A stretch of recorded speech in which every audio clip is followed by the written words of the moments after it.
Tony committed himself to an intense schedule, working 7 days a week for 24 hours straight. This decision underscored his unwavering determination to overcome any obstacles in his path. Gold digging is known to be a good way to make money, but as miners get better and go deeper, they find things other than gold. Some of these things are as useless as metal bits, while others are as valuable as gold itself. Things that don't have anything to do with gold are found by gold hunters if they found something more important than gold. What would they do? Let's look into how Parker finds mammoth tusks. While he's looking for cash, Parker Schnabel's strange find. Parker Schnabel is used to getting his hands dirty and getting down on the ground when he's looking for money. He began working at the family mine when he was a youngster in the first season. Beginning with the second season, the young man took over the family mines and has been one of the most famous gold miners ever since. Other mine bosses have a hard time, but Schnabel seems to have the best touch because his team gets thousands of ounces of gold every season, which is worth hundreds of thousands of dollars. After 10 episodes on Gold Rush, Parker has saved up a dime wealth, which is thought to be around $1 million.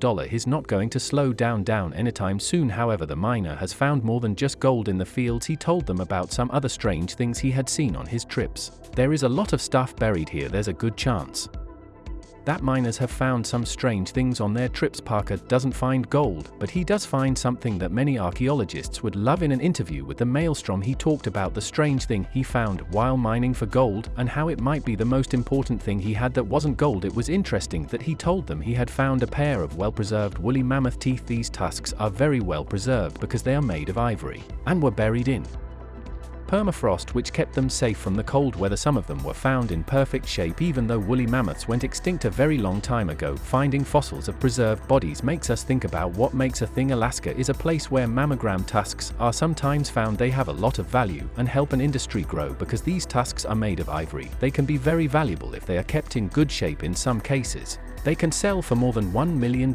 each.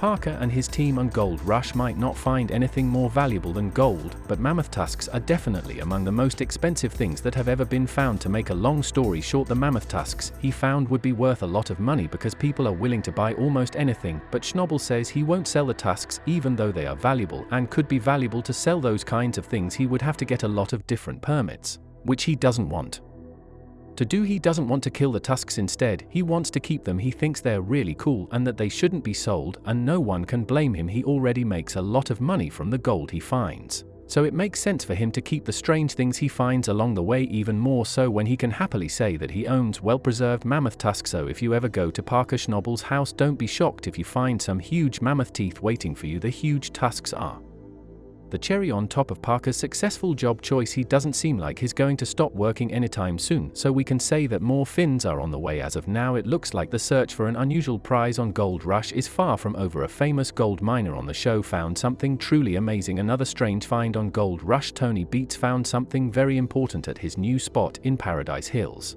Instead of finding gold like most people do, he found a tusk that had a special meaning for this part of Alaska. While exploring the site, he saw the tusk sticking out of the ground. With the help of his son Mike and their tools, they were able to dig up the bone, which Mike at first thought was a jawbone. Tony chose to have paleontologists look at it more closely. The remains of a woolly mammoth that was found earlier may be related to the tusks that were found on Gold Rush. According to experts, since the Klondike Gold Rush more than 100 years ago, miners have kept finding these kinds of bones. One of the best things about the Yukon area is that it is known for finding animals from the Ice Age. Others had heard that Tony had found the bones of horses and zebras before, but this one made people think of the woolly mammoth. Gold Rush says that the baby mammogram is at least 30,000 years old, and the ground and ice in the area are thought to have kept the animals alive during the Ice Age. During the Gold Rush, people saw more strange things than just elephant tusks. Miners have seen things besides the god they were looking for. Parker saw something that blew his mind, in particular meeting the Welcome Stranger face to face. Parker Schnabel almost passed out when he saw a copy of Welcome Stranger. It is the biggest gold nugget that has ever been found. We saw that he was half a world away from the Kai Gold Rush Trail in Season 4, Episode 2, called Installment of Gold Rush. Parker's trail. He was looking for new experiences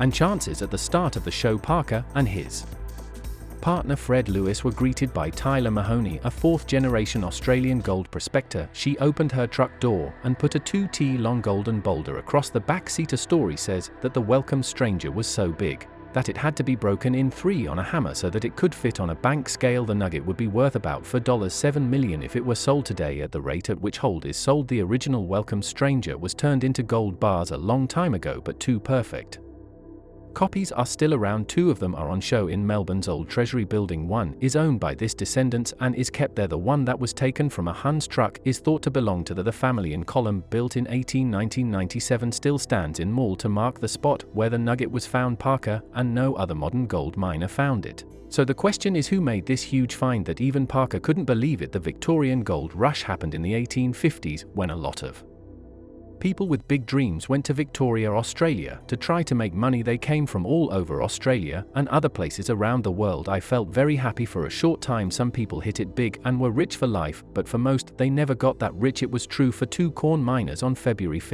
1869, luck did come their way. John D. was born on Tresco in the Isles of Scilly. When he was 1 year old, his fishing father drowned and a family moved to Pendy in West Cornwall. In this place he met Richard Oates, who had become his partner in the 1851 census. Both of them were working in the tin mines of Cornwall. It was 1853 when Mr. D. moved to Australia, and a year later Mr. Oates did the same thing to become a gold prospector. They went to Maa in 1862 and made a living there for 7 years. Then in 1864 they hit gold. They found the amazing thing that made history, a huge piece of gold wrapped in quartz that was hidden just below the surface of a SL slope called Bulldog. Dully Mr. D wrote that he tried to use the pick to pick up the rock, but the handle broke because it was so big. He then got a crowbar and dug the nugget out of the ground. It was weighed at the London Chartered Bank in Den N, which is about 12 miles away. The nugget was broken up right away because the scales were too big to make a model or take pictures of it, because people who saw it remember it. A drawing was made of it, and there is now a copy in the Denell Museum. Miners in places with lots of gold keep finding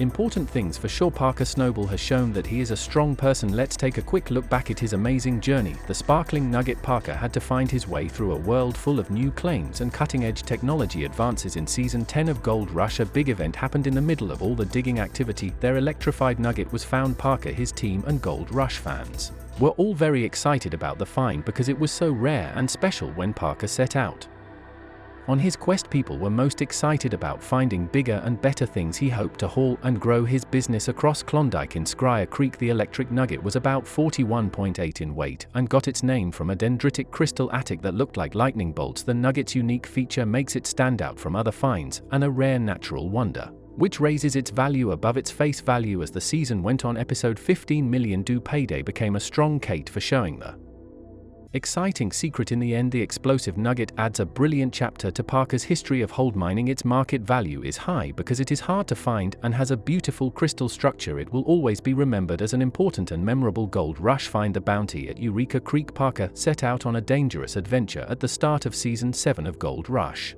He learned about how hard the mining business is by dealing with like broken equipment, unstable hold yields, and the risks of unexplored terrain. Even so, he wasn't going to give up. He invested in cutting-edge technology and tweaked his business to meet his challenges and make a huge recovery. Around the middle of the season, there was a big change in watchers saw Parker's work at Eureka Creek start to pay off. After that, there was a long time of impressive gold recovery, which is where the name Eureka Creek Bounty comes from. The peak of this reward was reached by episodes like Eureka Payday and Cough Klondike.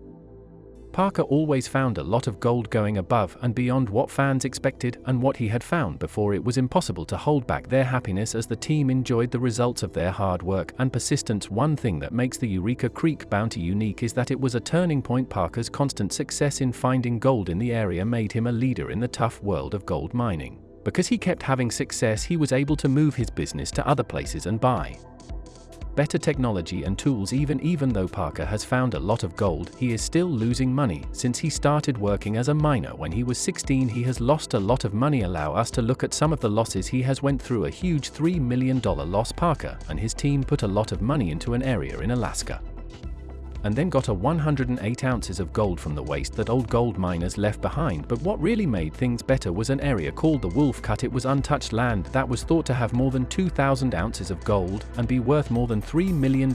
They even called this Wolf Cut the most important pit of the season because of how much information it gave them. Parker's crew needed 2 months just to get to the pay layer of the cut. Because the area is so deep, things don't always go as planned, though. That's how things were for the team. A terrible flood a few weeks ago turned the Wolf into a lake because it was so hard. Parker thought it would be better to take all the money and go to Vegas than to drown in the Wolf Cut. Parker, who was known for being stubborn, wouldn't just give up the place. After some trouble, the team was able to push back the water, and Mark Furr, who was in charge of the operation, finally came down to get the treasure. Parker was keen to find out if there was enough gold for them to risk everything. He went to one spot and moved the dirt around, but it needed to be better. He finally found some fine dirt in another part of the cut, which meant there was gold there. Parker chose to go work and come back in 2 days with the crew, but just when it looked like everything was going to plan and they were going to get some gold, something shocked the whole crew. There was a hole in the wall and mud and water were pouring out of it. It was clear that Mother Nature was not on their side that day. The water that they thought they had gotten rid of was back, but this time it was stronger and a bigger problem than the last time. People on the crew didn't think this would happen. The wolf cut could be filled with it again, which would mean a big loss. An excavator hit the side of the pit while digging for pay at the bottom of the cut. This revealed a mine shaft that was full of water, which flooded millions of gallons of water back into the pit and filled the pay grounds. There was nothing wrong with the crew's preparation, they just needed to be more ready. They had one 8-in pump, but they needed more to get the job done. The second pump was turned on, but it didn't make a big difference. There was still water coming in from all sides. The team lost the battle against the water after they turned on both pumps. They had no choice but to take the pump out of the wash plant. It was such a big choice though, and Parker should have made the call. The problem was that he wasn't there or answering his phone. They were in a tough spot. The area would flood if they didn't pull the pump from the wash plant to help the other 2 pumps, and they would lose their pay in the wolf cut. It would be hard to believe how much would be lost. Tyler made the tough choice to turn off the wash plant and remove its pump, which doubled their ability to drain. They had to leave the area. While the pumps did their thing, in 24 hours the pumps took away 10 million gallons of water. Parker finally came back, and he was very excited to see the first edit of the wolf cut. Instead, people told him stories about the flood that had happened. Parker's trouble with water was still going on though. In a different story, he came into contact with water again when his mining ground in the wolf cut was taken over by water. Underwater mine site, Parker was looking for a pay streak in the 4-acre wolf cut on his Alaskan claim. He hoped that it would bring him at least 1,000 on this season. The pay dirt was 30 feet below, and the team had to dig out 1,000 yards of extra material to get to at 4T more, and they would be below water. After that it would be 30T before they hit rocks, but things weren't really fine as they seemed at first. The process was going on right next to a pond, and water would be the first thing that would go wrong. If something went wrong, frozen mud was the best option because it kept the water out. Recruit John Bodra was told to deal with the mud and keep the water out, but it looked like the cut was pretty wet, so they had to call their boss. If not, things will go badly if they do. It turned out that the mud got worse and spread faster as they opened up more areas. They still hadn't even cut out a fifth of the area. The wolf cut is next to a pond that is pretty old. There was only a small BM between them, not strong enough to stand up to the water pressure. If it was messed with, they dug down and found frozen ice that stopped the water from getting in. The permapost was broken, which now lets pond water seep through the wall and flood that cut. The area will soon have a lot of water if they let it keep going. There was a need for action to save the day. They thought getting a pump would be the best thing for them to do to fight the water. Parker planned to dig a sunk pond in the cup that was as deep as it could go and put in an 8-in pump to drain it. He was not going to lose another water fight. After setting it up, they had to wait until the next day. Their plan as a whole was good and seemed like it would work, but how do they choose a pump to drain water that big from a pond without first making sure it works and fixing any problems it might have? The next day, everyone on the team walked outside to see their perfectly dry and ready to med wolf cut, but they were about to get a bad surprise. They couldn't find their pump anywhere. It looked like the pump was gone, and instead of a cutting that was completely dry, they found a lake. Their pump had terrible problems filling the cut and putting the pump for T below the water. $500,000 were about to slip through their hands. The pump was so deep that they couldn't even walk up to it. Tyson had to pull a small kayak out with a chain in the excavator to get the pump to dry ground where they could work on it. Mark Force, the foreman, said that the debris was blocking the suction filter at the end of the hose, which caused the water level to rise and cover the whole pump. To make sure that more flooding wouldn't hurt the pump, he had to take the engine apart and repair it. Parker has shown that he is not easily upset by losses. In fact, he's had a lot of them. In spite of everything, he did something that shocked both miners and fans, putting an end to his season with 14 million in gold. Parker, Schnabel and his team were starting a season that might change everything about gold mine. When it was really cold outside, the risks went up because every shovel full of dirt could make or break their dreamers. Soon as the season began, there was a sense of urgency, and Parker worked around the clock to coordinate his team's attempts to find the valuable material. The difficult conditions in Alaska were not taken lightly. They put their mental health to the test. They were determined to find their pride, even though the terrain was dangerous and some of the tools they were using didn't work right. Parker had to carefully plan every move because he was in charge of this determined group. His leadership skills had been honed over the years through failures and successes. Expectations were high, but he didn't let that stop him from leading his team through the dangerous terrain. He was motivated by the belief that the Klondike held the key to a life-changing fortune that, when found, would make all of their problems seem small. They finally made progress after a long time when they found a rich seam that went on below the frozen ground. It was impossible to contain the excitement in the mine camp when they found a way to do it, and a large deposit of gold that would make their whole season different. After a string of setbacks and dashed dreams, the Klondike finally gave up the treasure it held. The huge job of getting the gold out of the frozen ground was still to be done, and Parker was in charge of it. Good news gets around quickly, and this finding does to the news spread like a blaze through California, getting the attention of both supporters and opponents of mining. Parker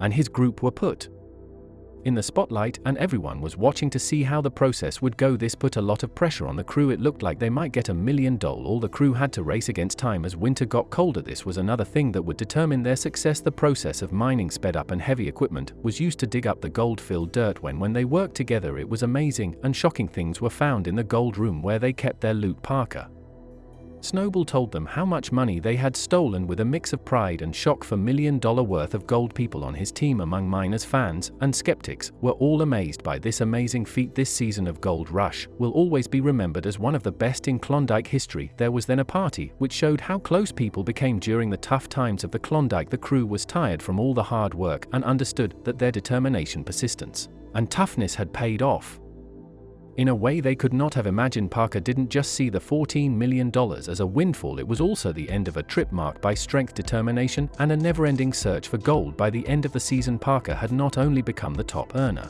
but also a modern-day Klondike mining icon. His name will be linked to the success that happened in the heart of Alaska's mining grounds. If you liked today's video, please let us know by subscribing to the channel.